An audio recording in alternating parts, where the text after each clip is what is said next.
நீனா? ஓ, இப்போது புரிகிறது. அந்த கோவலனின் மனைவியா நீ?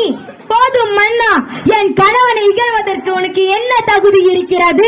ஊழ்வினை பயனால் உன் ஊருக்கு வந்த என் காசிலம்பை விற்க வந்த என் கணவனை அநியாயமாக கொன்று விட்டாயே, நீ செய்தது தகுமா, தர்மமா? பெண்ணே, போது நிறுத்து. கல்வனை கொல்வது கொடுங்கோல் ஒன்று அறநெறியே ஆகும்.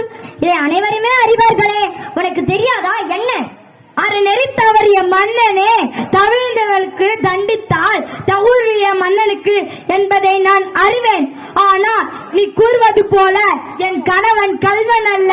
அவனிடம் இருந்த சிலம்பு அரிசிக்குரிய சிலம்பன்று, அதன் இணை சிலம்பு இதோ என்னிடம் உள்ளது. பெண்ணே, நீ சொல்வது உண்மைதானா? உண்மையானின் அரசுக்குரிய பரன்முத்துக்களால் ஆனது. ஆண்டோர் நிறைந்த அவைதனிலே அனைவருக்கும் முன்னேற்றுகிறேன். யாரெங்கே கோவலனிலிருந்து கைப்பற்றிய சிலம்பை இங்கு கொண்டு வாருங்கள்.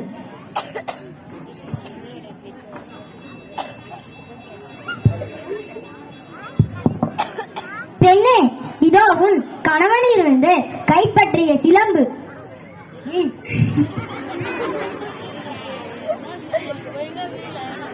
நீதி தவறாதவன் என்று உன்னை குறிக்கொள்ளும் மன்னன், ஒரு தவறும் செய்யாத என் கணவனை கொன்றது உன் அறநெறிக்கும் நினைக்கும் என்று இதோ மெய்ப்பிக்கிறேன். இங்கே பார், என் காசிலம்பின் பரமாணிக்க கற்களால் ஆனது.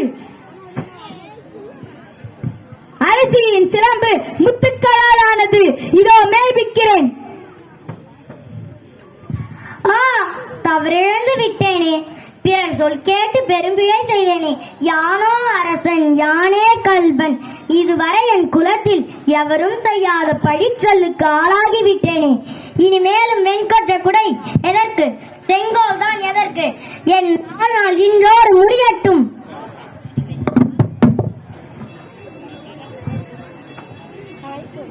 மன்னா, மன்னா, எழுந்திருங்கள். மன்னா, மன்னா, எழுந்திருங்கள்.